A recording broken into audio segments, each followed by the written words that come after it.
ölümü aslında herkes merak ediyor ama ölümle ilgili bir fikrimiz olmadığına kanaat getirdik.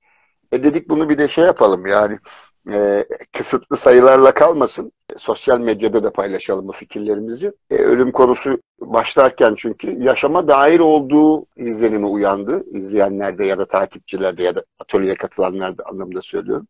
Eğer hayat yoksa ölüm de yok. Haliyle hayatı algılayabilmenin en önemli unsurlarından biri olarak karşımıza çıkınca dedik o zaman hayatımızı sorgulayalım. Evet, bu ölüm konusu ürkütücü belki ama mesela memento mori diyor. Yani fani olduğunu unutma, hayatta geçici olduğunu unutma. Esas olan burası değildir. Burası bir oyun dünyası, illüzyon dünyası, gölge dünyası türü söylemler çok farklı felsefelerde var. En nihayetinde bizim İslam dini çerçevesinde baktığımızda da burasının zaten geçici bir dünya olduğu, hatta zaman zaman şu da söyleniyor. Burasının bir ölü dünyası, ölümle beraber yeniden doğacağımız gibi bir fikir de var. Sanki ölüm kavramı buradaki yaşamı da tarif ediyormuş gibi bir halde var. Yaşa. Tam da öyle bir şey de var. Burası mı Sorgulama da var. gerçek dışı da, orası mı gerçek? Sanki burası bir gölge diyarı, bir oyun alanı gibi bir izlenim var. Genelde de sadece bizim dinimiz için söylemeyeyim. Genelde de böyle bir izlenim var. Yani ölüm konusuna odaklanınca burasının geçici bir okul olduğu ve bu okulu ya da bir sınav alanı olduğu, bu sınavı geçip başka bir yerde başka bir şeyin peşinde olacağımız gibi bir izlenim var. Dedik bugün bu konuya parmak basalım. En korktuğumuz konu, evet, kendi içinde korkunç şeyler de barındırabilir. Şey yapalım, 18 yaş üstü diyelim. Kuşkusuz çok herkesin Bir de sanki gidip geldiği bir yermiş gibi de herkes rahat rahat konuşuyor. Eldeki veriler teolojik veriler arkadaşlar. Yani dini, ilahiyatın verileri, öyle diyelim. Birçok filozof da bu konuda fikrini de beyan etmiş kuşkusuz.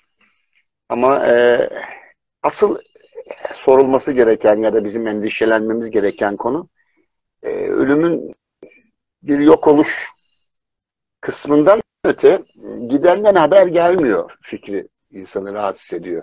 Bir sevdiklerinizi kaybediyorsunuz, hadi bize de ölüm var. Kuşkusuz herkes ölecek ama gidenden haber gelmemesi kısmı orayla ilgili şöyle iki tane mevzu oluşturuyor. Biri giden yerinden memnun olası burayı unutuyor izlenimi var. Ya da gerçekten ciddi bir bağlantısızlık var. Ve bu bağlantısızlık bir sorun mu acaba diye de getiren var konuyu. Çok boyutlu bakmaya çalışalım. Bilmiyorum nereye varır konu ama Hocam, yakın zamanda gidenlerden evet. haber, mektup da geliyor gibi bir durumlar da olmaya başladı. Hani birkaç ben şeyde denk geldim açıkçası. Hani ruhçuluk adı altında belli şeyler konuşuluyor. Hani gidenlerden de mektup gelebiliyor bazen. Bilmiyorum yani o gerçek, ne kadar gerçek Evet, mektup yani geldiği bu alanda gelmediği. çalışan Onu da artık ekoller insanların var. yorumlarına Yani bırakıyoruz. spiritüalizm denilen bir alan var. Kuşkusuz Hı bu hı. alanda ölülerle temas kurmak, ölülerden bilgi almak, hatta ölülerin bu zamansızlık içerisindeki hareketini bir avantaja çevirmek. Yani gelecekte ne oluyor? Geçmişte ne olmuştu? Bizim atladığımız, görmediğimiz bir şey vardı. Ölüler bu konuda yardımcı olur mu türü. Hatta kriminal vakalarda da bu tür şeylerin kullanıldığı zaman zaman konuşulur. Yani konu spesifik olunca ya da metafizik olunca izleyenlerin birçoğu bu konuda bir fikir sahibidir eminim. Bazı olayların lütfen. Hocam, size kısa Medyumculuk diye net bir bir soru soracağım. kavram Medyumculuğa inanıyor musunuz? insan evet, Hani evet, Amerika'da da var bu. Çokça insanların orada güvendiği bir durum. Burada çok fazla dünyada bilinen bir durum değil. Yani az biliniyor. O az bilinenlerde zaten farklı şeyler yapıyorlar. Yani çok bilinmeyen şeyleri gösterdiğine dair insanları hani şöyle ucun bir şey, cebindekilerini bu alıyor konu diyeyim yani çok popülist bir bazıları da. konu. İlgiye muhtaç haliyle Hı hı. her yaştan, her eğitim grubundan insanın merak ettiği bir alan. Suistimale de açık doğal olarak. Şimdi ölüler diyarı ile temas kurmak için çaba sarf eden kurumlar var. Dernekler var, çalışma grupları var. Bunların hepsinin kendi üst başlıkları var. Bu üst başlıklarda hassasiyeti yüksek. Yani bilinç dışına çıkabilen, bilinç dışına çıktığında da ölüler diyarına gittiğine inanılan ve oradaki canlılar ya da oradaki ruhlar, genelde bu tabir kullanılır. Oradaki ruhlarla temas kuran, hatta kaybeden yakınını bulabilme imkanına da sahip olduğu düşünülen inançlar var. Bu konuda 40'lı yıllarda, 30'lu yıllarda başlayan bir popülist, yani masa eğlencesi olarak başlayan, öyle diyelim, kendi içinde her zaman sorgulanacak bir alan olarak kabul ettiğimiz, işte geldiysen 3 kere vur gibi bir şeyle, espriyle anılan ama ölülerle temas denilen alanın hakikaten ilk kez sesli olduğu fikri üzerinden bu şey var, çağrışım var. Yani ilk seanslarda medyumlar, ya medyum dediğimiz yapıları da şöyle tarif etmek lazım. Bir kataliptik hal içerisinde, realiteden kopan, bilincini kapatan ve aynı hipnotik bir hale gelip başka bir ses, başka bir diyarla temas eden. Bu zaman zaman kendi sesini kullanarak, zaman zaman kendi elini ona teslim ederek, o varlığa teslim ederek, zaman zaman da bir medyum aracılığıyla, yani hassasiyeti yüksek o varlıksal alanlarla temas ettiği düşünülen kişi aracılığıyla realitede, yani hayatımızın içinde somut deliller sunmak, yani masayı hareket ettirmek gibi, işte sağda solda ses çıkarmak gibi, klasik anlamda fincan yürütmek gibi filan, böyle bir eğlenceli alanı var. Bunların hepsi kendi içinde ürkütücü, şöyle ürkütücü, çok da böyle bilmediğimiz yerlere girersek başımıza iş gelir. Bu ruhlar gelirse gider mi, gitmezse başımıza bela olur mu gibi bir sürü soruyu da barındırır. Haliyle yüzyıllardır da bu konuda temkinli olunması gerektiği, uzmanlarla eğer yapılacaksa, yani evde kendi kendinize yapmayın denilen +18 konuları olduğu tartışılır. Gülerek anlatıyorum, birçoğu bir uydurmadan ibaret gözükür. Birçoğu gerçekten bir bilinçaltı yolculuğu yapmıştır. Birçoğu belli olmayan bir takım enerji alanlarıyla temas etmiştir. Bunların hepsi birer ekol. Hepsi saygı duyulası çalışmalar içerisindedir. Yani ben konuya alaycı bakmak istemiyorum. Bilakis bu konuda araştırma boyutumla zaman ayırdım ya da bu alana zaman ayırdım, öyle diyelim. Anlatmak için değil, öğrenmek için zaman ayırdım. Ölüler ya da canlılar öldükten sonra nereye gider? Gittikleri yerle bu dünya arasında bir bağ var mıdır? Bunlar hala konuşulan şeyler ama hassasiyeti yüksek, öyle diyelim. Ruhsal dünya, metafizik dünya ile temas kurabileceğine inanılan insanların bu tür ölüler diyarında adres vererek, isim vererek, hatta yani bir yakınını çağırarak, o yakınından bilgi alarak çalışmalar yaptığı söylenir. Ben daha çok konunun şey tarafına gireyim, faydacı tarafına gireyim. Çözülemeyen var. Yani tabii, böyle tabii, bir şey, tabii. Yani olabilir değil, bu alanda böyle çalışılıyor. Bir şey var, olabilir. Ölümden sonra ne var konusunda ciddi çabalar sarf ediliyor. Bu konuda dediğim gibi hassas yapılı insanların bu alemle, yani metafizik alem diyoruz buna, zaman zaman bu arada bu metafizik alem kavramı da bazı filozofların kabul etmediği bir alandır. Bazıları kabul eder, bazı teolojiler, dinler kabul eder, bazıları etmez. Kastım şu, bu dünya aslında öbür dünyanın devamıdır diyen anlayışlar da var. Bu dünya biter ve öbür dünya başlar diyen anlayışlar da var. O anlayışları şöyle sıralarsak, bu dünyada öldüğümüzde bu dünyada dağılırız ve bu dünyada kalırız. Parçalanmış halde kalırız. Yani ölüm sonrası bir yere gitmeyiz diyen anlayışlar var. Bir diğer anlayışta ölüm sonrası esas nüve, öz, töz, ruh neyse onun bir yere gittiği, geri kalan kısmının, yani o canın çıktıktan sonra geri kalan kısım burada dağıldığı, yok olduğu fikri var. Ama genelde kutsal metinlerin tamamı bir yeniden doğumun müjdesini verir. ölümün bir son olmadığını, bilakis ölümün bir başlangıç olduğundan bahseder. Şimdi biraz kriminal bir vaka üzerinden anlatmak isterim aklıma geldiği için. Evet, lütfen. Evet, evet. Peki hocam bir şey söyleyeyim, bir araya bir şey daha gireyim minik bir. Bu Evet, medyum denir aracılık genelde. yaptıkları mesela işte medyum ya da Evet. herhangi bir kişi aracılığıyla orayla bağlantı Değil, yok, kurulduğunda yok. Bu o rüyalar bu halin vasıtasıyla mı bir kuruluyor? ölçümü yok. Aynı rüya gibi davranan, yani zihinsel durumu bilincini kaybetmek üzerine kurulu olan bir zihinsel durum var. Rüyaya benzer tavırlar sergiler. Bununla ilgili bir takım ölçümler yapılıyor ama rüya gibi değil. Rüya gibi değil. Aktif, uyanıkmış gibi. Kuşkusuz trans hali. Trans Biraz halini trans o kendisini zaman. yönetiyor. Biraz Bir trans hali operatör gibi. mü yönetiyor? Bu da zaman zaman tartışılan bir konu. Yani bir operatör aracılığıyla bunun yapıldığı. Kişinin çünkü bilincinde olmadığı bir alanda oluşu bir operatöre ihtiyaç doğuruyor. Operatörün bu konuda bilgili olması, gelen her ne ise çünkü gelen varlığın bir primitif canlı olması, yani bu konu şöyle bir yere doğru gider. Var olan insanın esas olan ruhunun yanı sıra onu destekleyen birincil, ikincil, üçüncül enerji alanları olduğundan bahsedilir.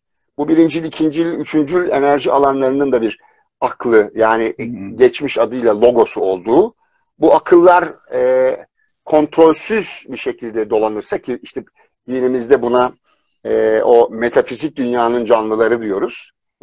Temas kurulan kişi gerçek kişi midir? Yani kaybedilen, dünyada yaşamış ve ölmüş kişi midir? Yoksa onu taklit eden bir logos mudur, bir akıl mıdır? Bu operatörün becerisiyle olur. O seansı yöneten operatörün doğru soruları sorarak ya da akıl göstererek, öyle diyelim, o varlıksal, kontrolsüz varlıksal alanları dışlamak ya da kontrol etmek için. Haliyle bu alanda çok ciddi çalışmalar var. Sorunların ya da sorunların başında yer alır. Gelen Yani böyle bir gerçeklik varsa öte dünya çok da uzak uzağımızda kavramı da değil diye bir çok çıkarım tartışılan bir yapıyorum ben konu. de. Neye göre uzak? Şimdi uzak ya da mesafe kavramı canlı için gerekli olan bir sanki zaten her şey iç Ulaşılabilirlik içeymiş gibi olarak de diyorum zaten. anlatır kutsal metinler. Herhangi bir mesafe olmadığı, yani bununla şunu demek istiyorum. Bu da yine böyle çok ütopik gelebilir. Boyut farklılıkları olduğu için birbirimizi göremediğimiz, yani engellerin olduğu. Nasıl engeller bunlar? Somut engeller değil. Buna bir örnek vereyim. Biz kırmızı ile mor arası renkleri görüyoruz ve bunun sayısı 7. Ama evrende 207 renk olabilir. 862 renk olabilir ve bunların hepsi bulunduğunuz mahalde de olabilir. Biz göremeyince, duyamayınca, algılamayınca yok kabul ediyoruz. Bu da bize şöyle bir durum veriyor. Bu bizim skalamız, görme skalamız, yani optik skalamızın dışında bir skala var ise, eğer onlar da bizim gördüğümüz 7 rengi göremiyor ise, onlar da bizi algılamıyor. Biz birbirimize çarpmıyoruz, biz birbirimizi duymuyoruz gibi de bakmakta fayda var. Haliyle bir yere gidiyormuş, bir yerde duruyormuş, o bir yer çok uzakmış, öte dünyaymış gibi bir kavram da son zamanlarda tartışılmaya başlandı. Çok da öte bir yer değil, çok da böyle uzakta bir yer değilmiş gibi konuşulmaya başlandı. Bu da zaman zaman düşündürücü bir hal alıyor. Evet. Şu da akla geliyor hocam. Yani buradaki insanlar orayı merak edip orayla bağlantı kurmak Şöyle bakmak isteyebilirse lazım. onlar da burayla bağlantı kurmak Örnek istemez mi vereyim. diye düşünüyorum Sen insan yani. üniversitede fizik okuyorsun. Üniversitede fizik okuyorsun. Artık bırak okuma yazmayı, analitik bir alanda çalışıyorsun. Ama sana diyorlar ki, ya birinci sınıfta A'yı B'yi öğrenen bir kardeşimiz var. O sınıfta okur musun diyorlar. Gider misin oraya? Gitmezsin. Yani haliyle istemezsin. Bravo. Gitmez. Yani bir de diyalog da kuramazsın. Yani bir Sıkılacağın iletişim de yerde kuramazsın. olmak Çünkü istemez. henüz yazmayı yeni öğreniyor. Henüz okumayı yeni öğreniyor bir kardeşimizle aynı sırada okumak ister misin? Hayır. Sen artık ileri fizik okuyorsun. Üniversitedesin. Buna böyle bakarsan gittiğin yer ister istemez geriye baktığında, geriye bakma imkanı varsa, evet, Ama böyle bir oradan birisi temas varsa sana soru itibar eder sorduğunda misin? cevaplarsın. Şimdi Öyle geldi bakınca.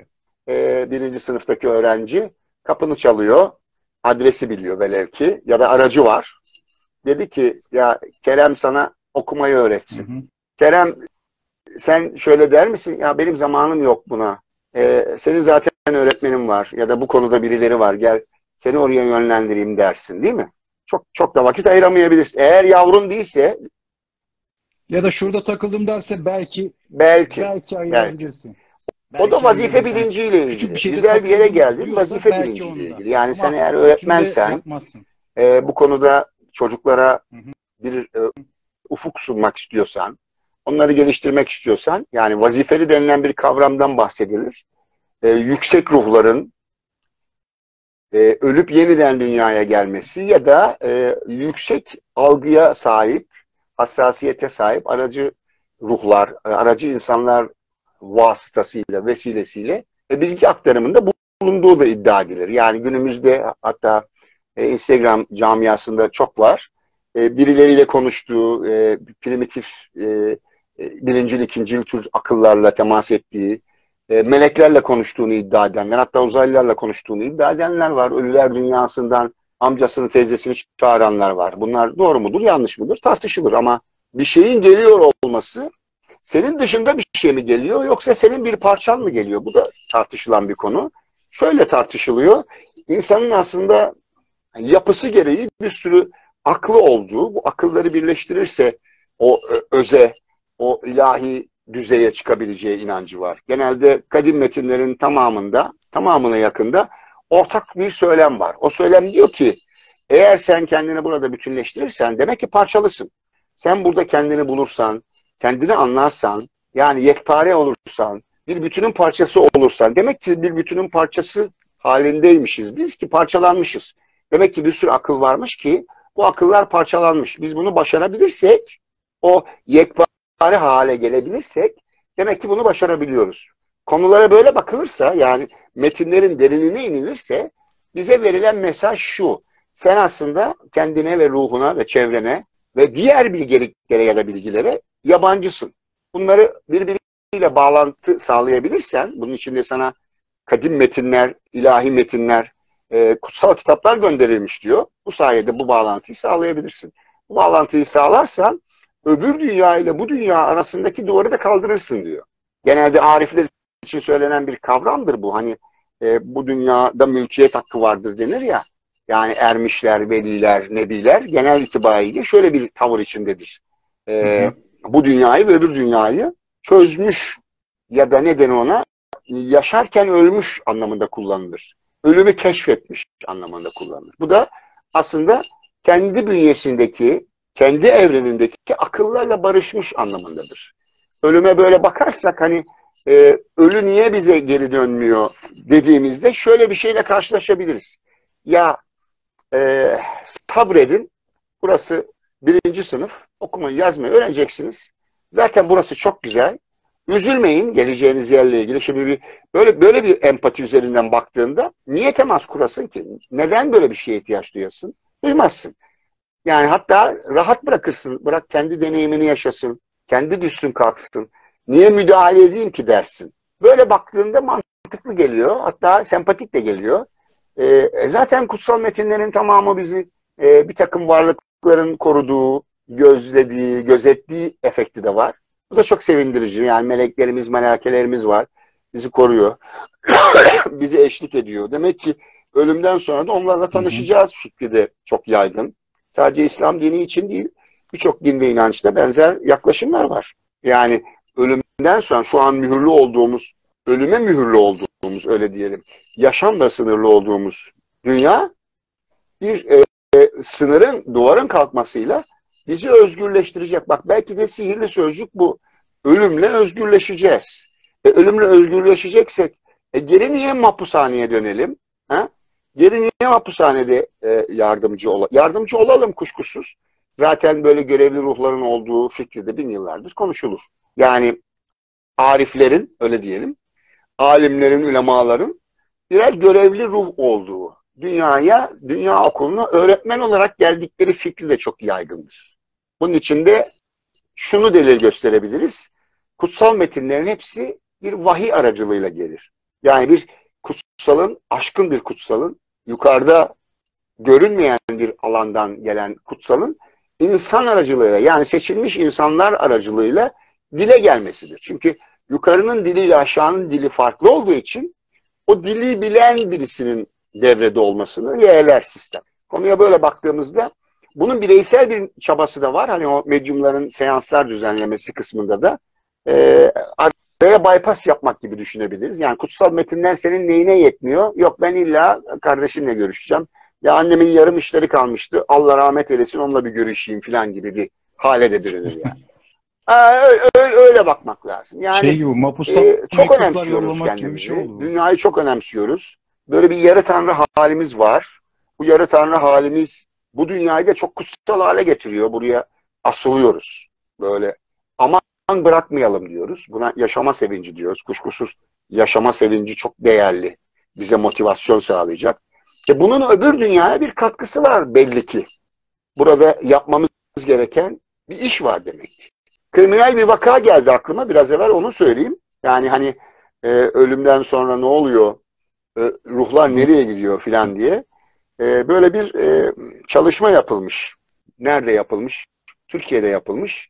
İsim tarih vermek istemiyorum. Bir olay yeri var. Olay yerinde çözülememiş bir vaka var. Birkaç tane hayatını kaybeden insan var. Bir durum oluşmuş. Teşkilatların genelde bu tür insanları kullandığı, yani medyumik vasıflara sahip insanların bu tür görevler için kullanıldığı bilinir.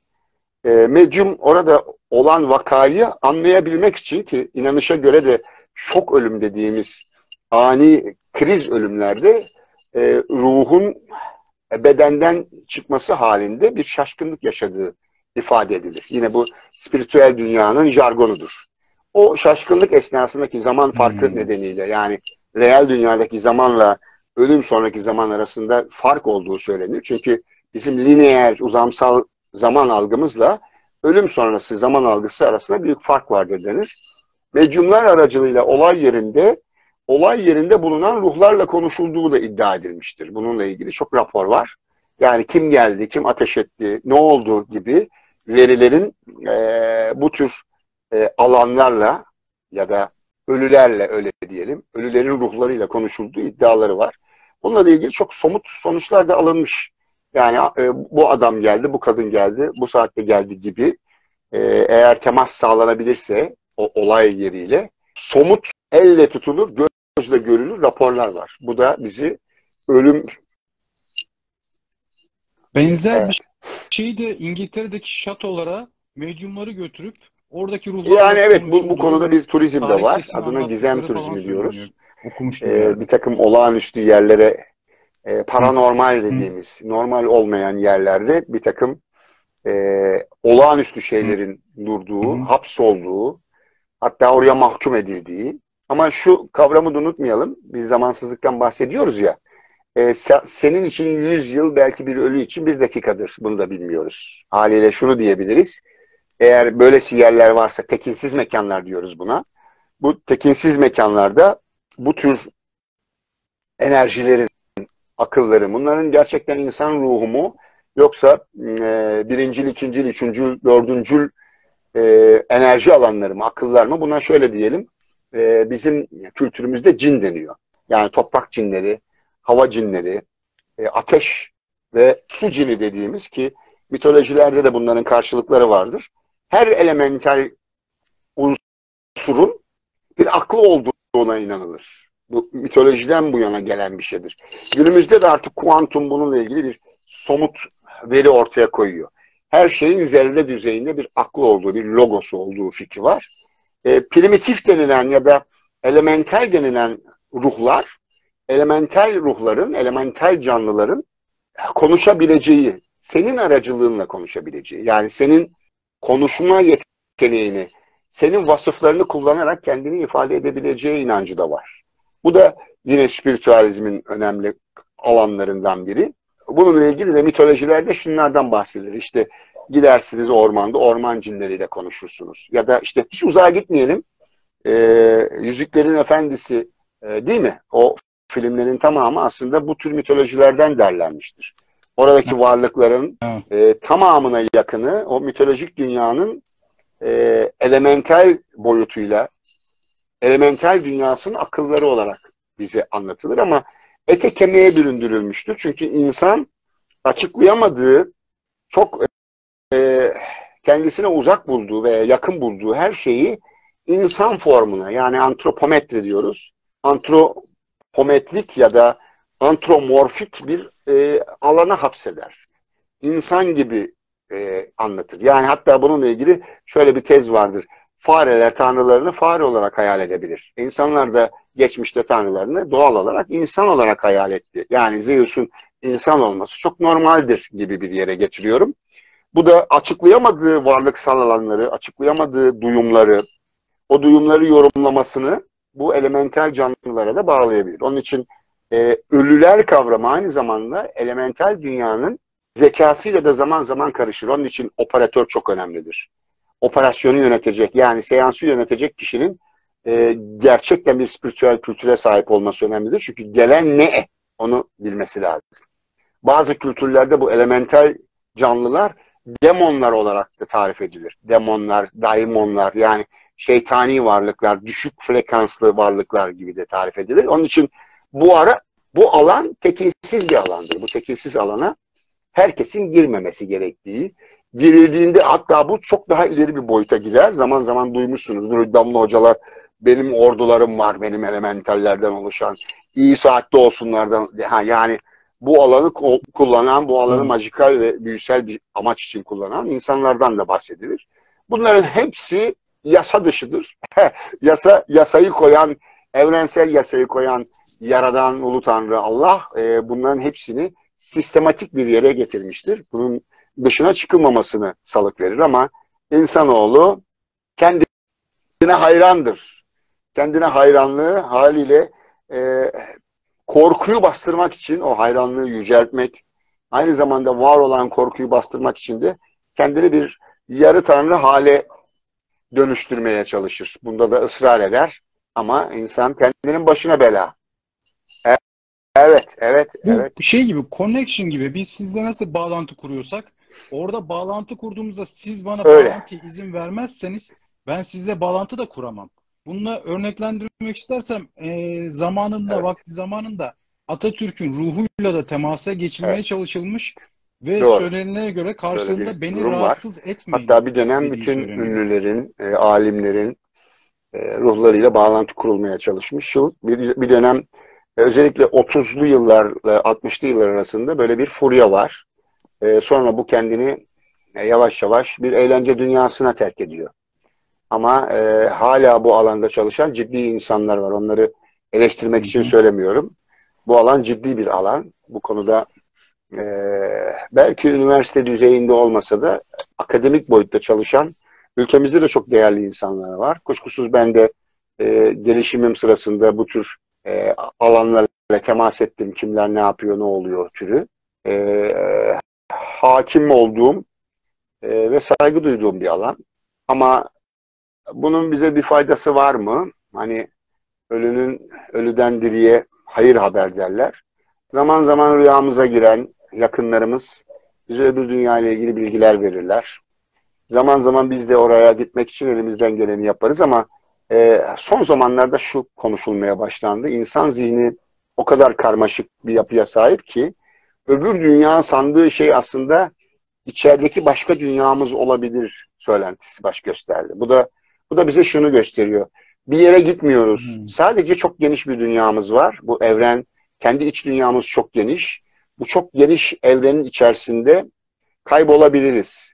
Hatta ölüm, yaşam, bunlar sahne sahne belli akıllara sahip. Biz artık buna bilinçaltı diyoruz, bilinç ötesi diyoruz, alt beyin diyoruz ya da karanlık yerlere doğru götürüyoruz. Bunların hepsinin bizim içimizde olduğu fikri de son yıllarda çok güç kazandı.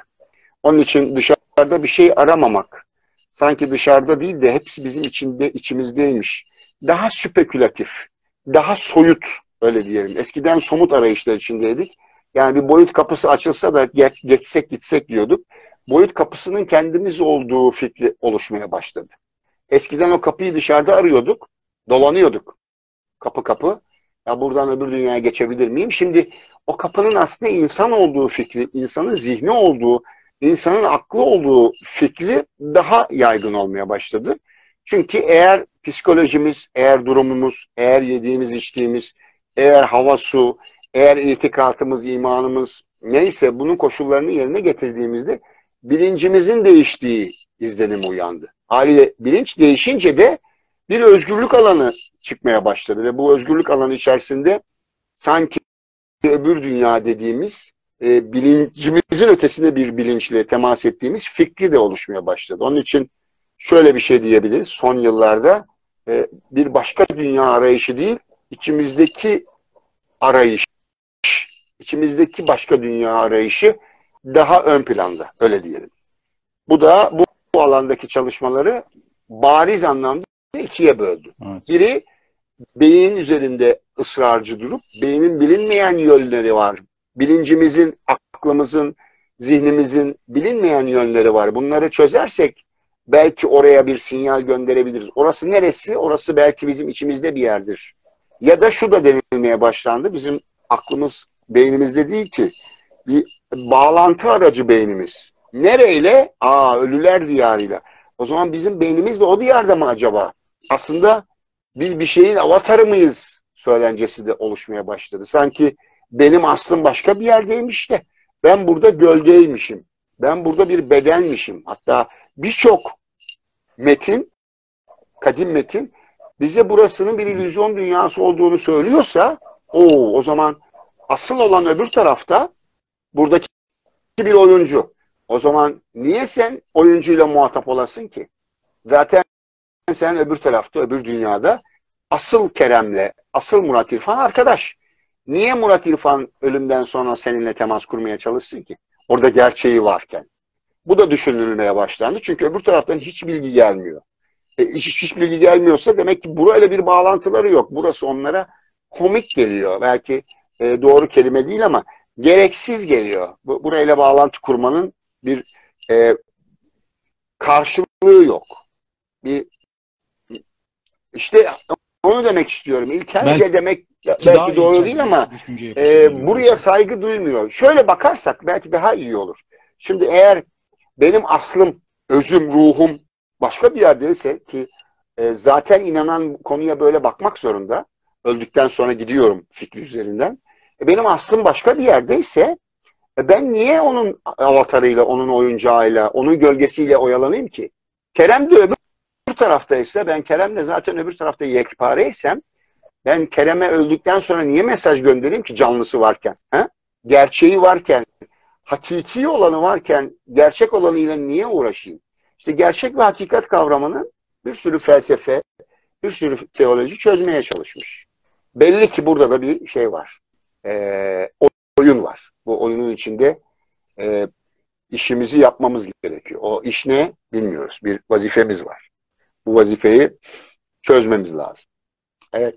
Çaresiziz ölüm karşısında. Çaresizlik fikri bizi geliştiriyor. Ben biraz öyle bakıyorum.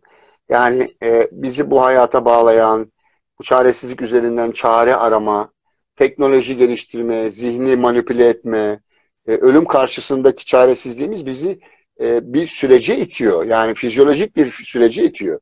O ölüm anını aşmak istiyor. O içimizde var olan yarı tanrı halimizle bütünleştirmek istiyor. Aslında bizim gelişimimizde çok etkisi var. Çok önemli bir etkisi var.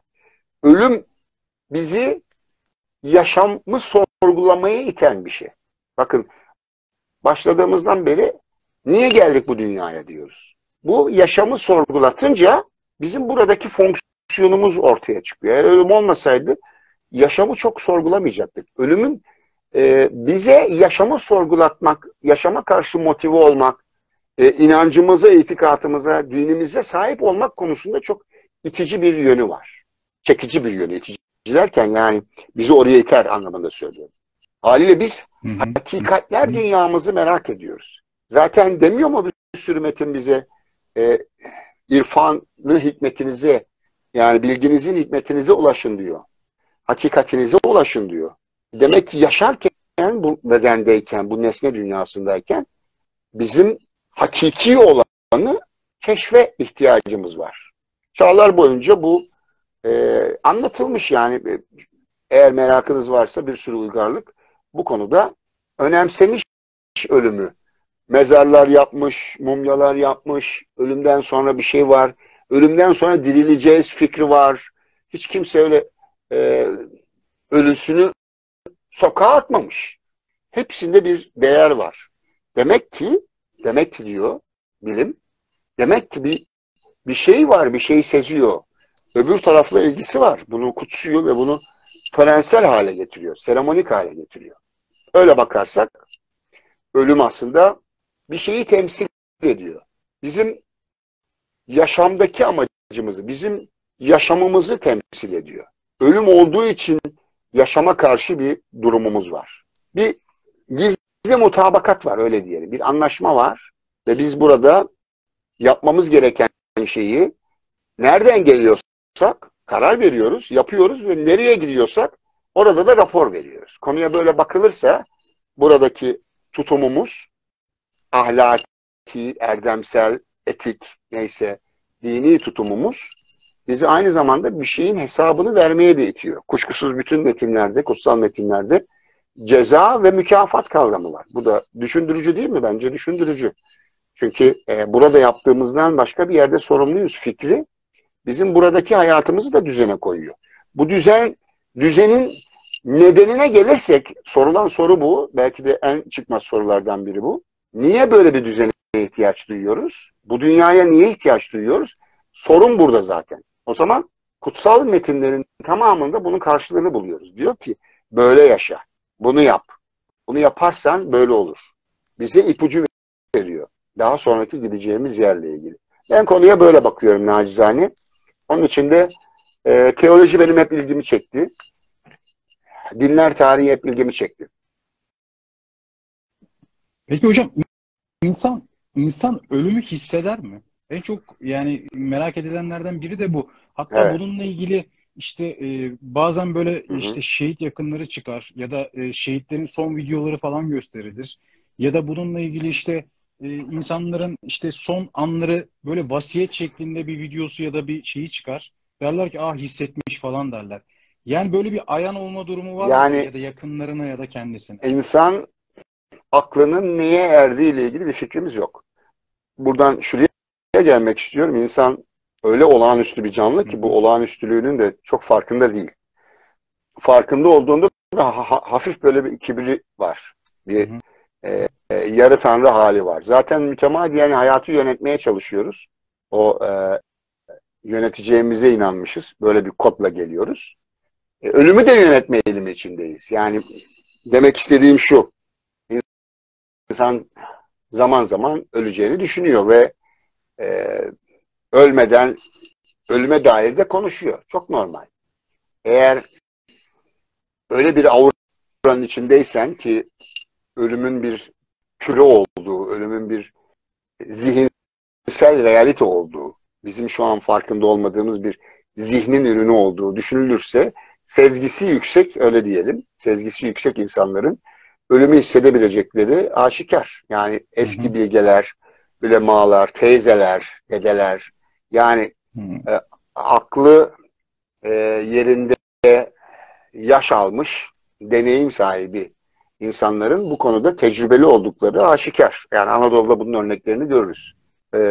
En yakınlarına öleceği saati söyleyen, öleceği günü söyleyen vakalar vardır. Hatta hiç uzağa gitmeyelim. Şu an izleyen dostlar arasında da vardır. Benim nenem, benim teyzem, benim büyük babam öleceği günü bildi dediğimiz bir kavram vardır. Bu biraz kişinin kendi özüyle, kendi benliğiyle barışmasıyla ilgili.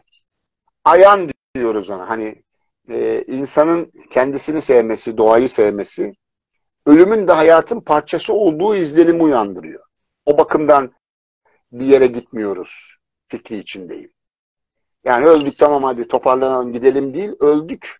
Enerji olarak, varlık olarak, akıl olarak yine bu dünyada başka bir versiyonda olduğumuz. çok da öyle uzakta Uranüs'e gittiğimiz Andromeda'da ya ölüler Andromeda'da gibi bir mesafeden bahsedemeyiz. Bir spekülatif mesafe var.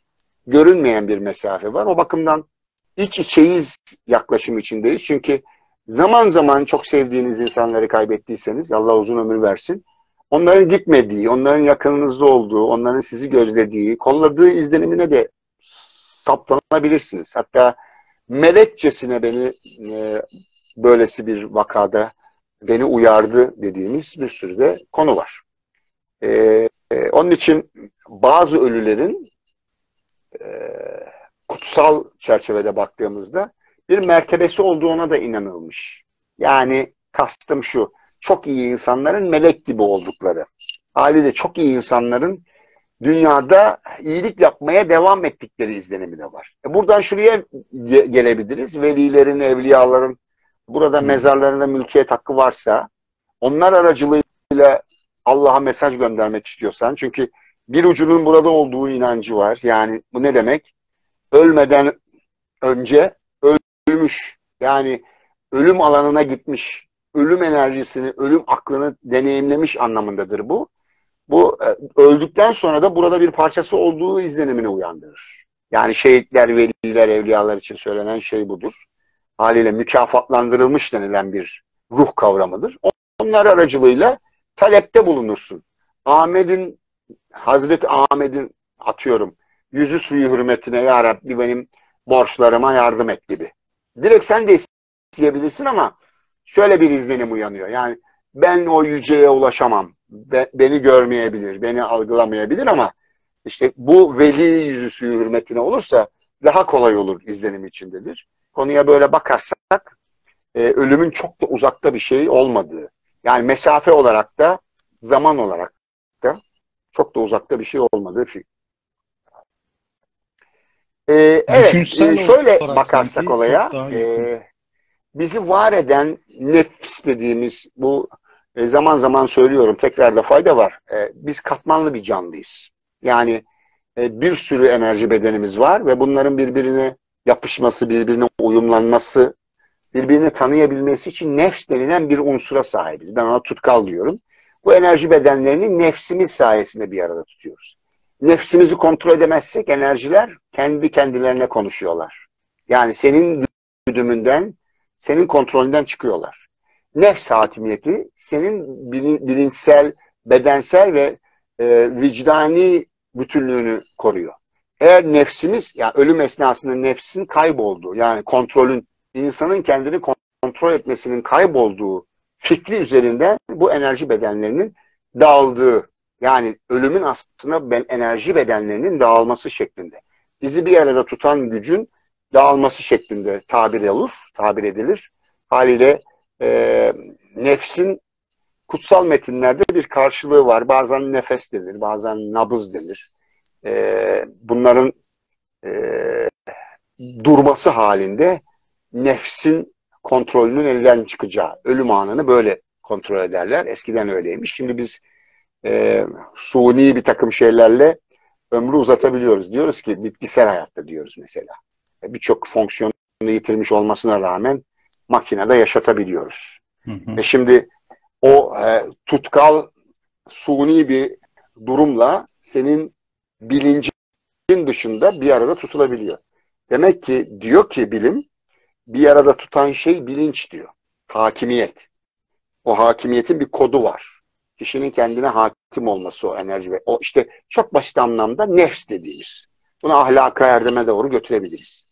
Bu kontrolü sağlayan mekanizma devre dışı kaldığı zaman enerjiler birbirini tanımıyor. O elemental evrene ait olan nesneler, cisimler öyle diyelim, salınımlar, frekanslar birbirini tanımıyor. Yani modülasyon, yani uyum bozuluyor. Uyumu bozan her neyse senin dağılmana neden oluyor. Uyumu sağlayan da senin bilincin, öz bilincin. O birbirini tutan kuvvet. O kuvvet ilahi bir şey. Haliyle ilahi bir aracılıkla gelen kuvvet ilahi bir nedenle de geri gidiyor.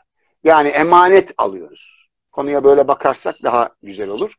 Biz belli bir süre bir eğitim için bu bedeni emanet alıyoruz. Emanetiz. Bu dünyadaki her şeyi bizim emanet planetimiz. Bugün var, yarın yok.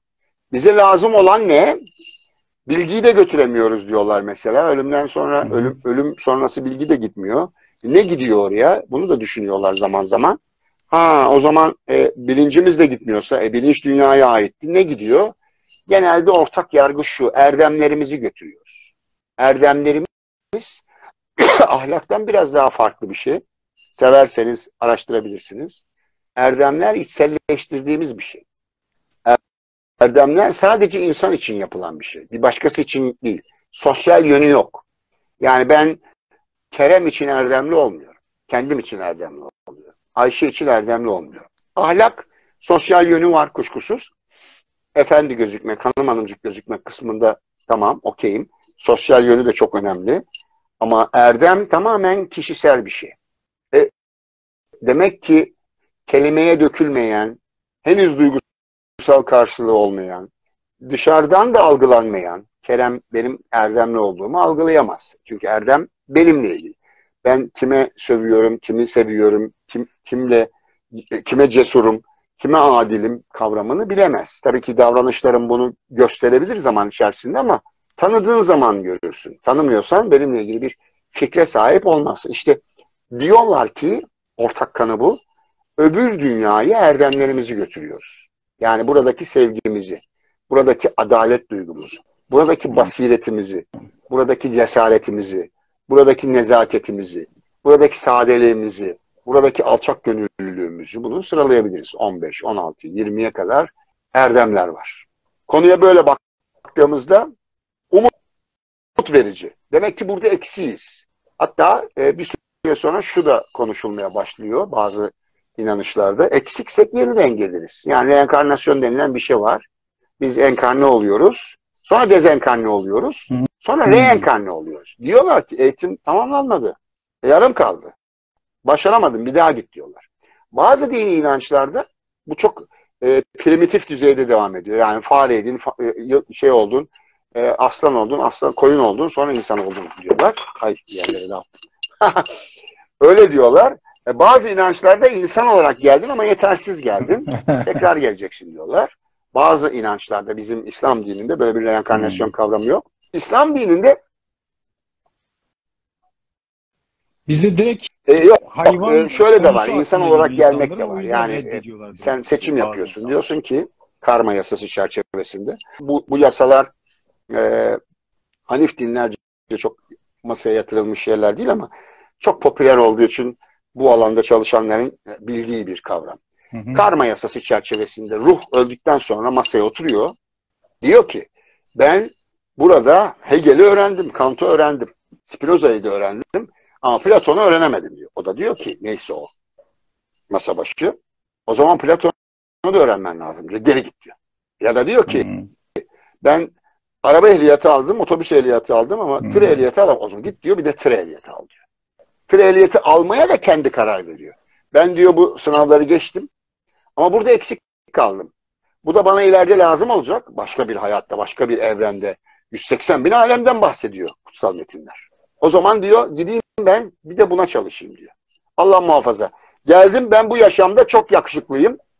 Yani bu bir akit. Aslında dünyanın içinde de böyle bir sözleşme var sanki. Dünyanın içinde de böyle bir sözleşme var. Kişinin kendisiyle yaptığı, yani ruhun kendisiyle, yani kişinin özüyle yaptığı bir akitten bahsedilir. Diyor ki ben çok çirkin bir adam olarak yaşamak istiyorum. Buna da kişi kendi karar veriyor. Ben çok güzel bir adam olarak yaşamak istiyorum. Diyor ki ben 8 tane çocuk doğuracağım diyor. Ben bunu deneyimlemek istiyorum diyor. Biri de diyor ki ben hiç evlenmeyeceğim diyor. Ha? Çok önemli şeyler söylüyorsun. Yok yani karma yasası böyle diyor. Gerçekten Bunlar çok önemli şeyler söylüyorsun şu anda. Böyle bir literatür var. Yani çok merak uyandırıcı şeyler söylüyorsun. 12 oturum yapacağım ölümle ilgili. Bu çok basit bir konu değil. İşte ilk gel. Çok sevinirim. Evet.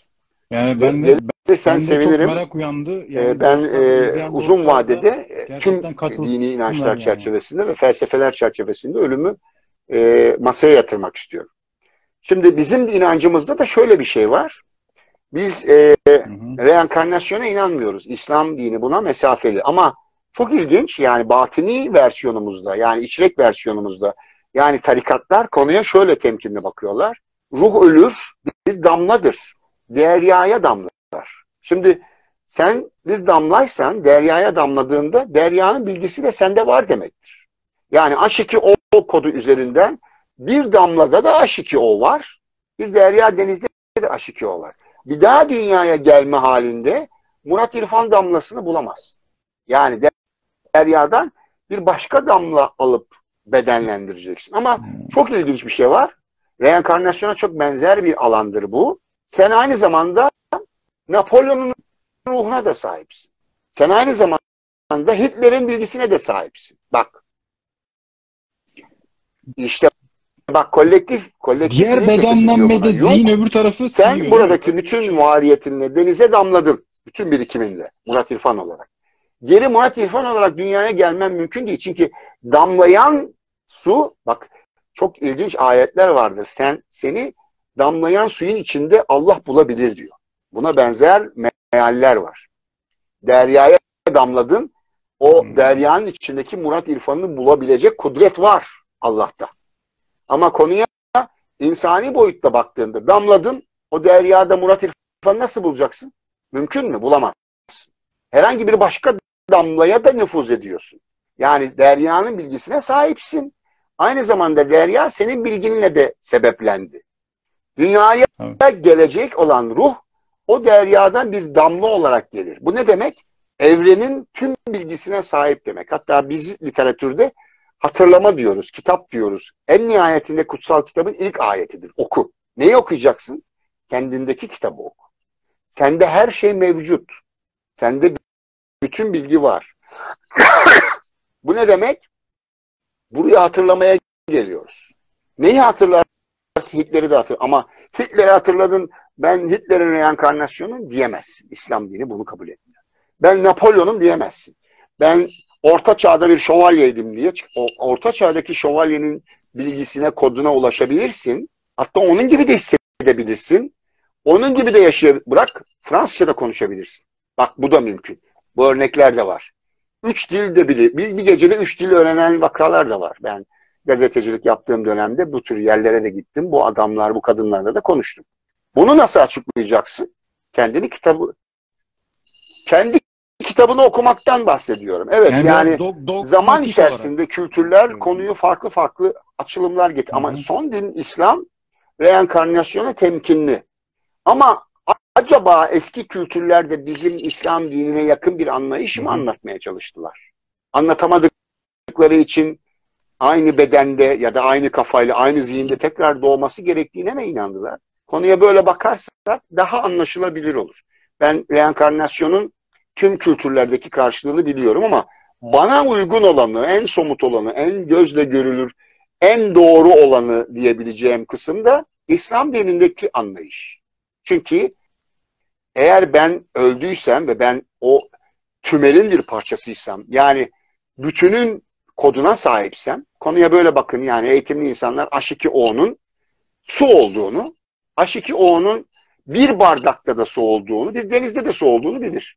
Gölde de su sudur, denizde de su sudur, bardakta da su sudur. Bir damlada bütün deryanın, bütün okyanusların bilgisi var.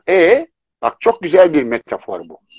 O zaman o ruhlar denizinden, o ruhlar diyarından gelen ruh öyle bir permütasyon, öyle bir koşul yerine getirilmeli ki Murat İrfan tekrar dünyaya gelsin. Mümkün değil. Murat İrfan olarak gelmez.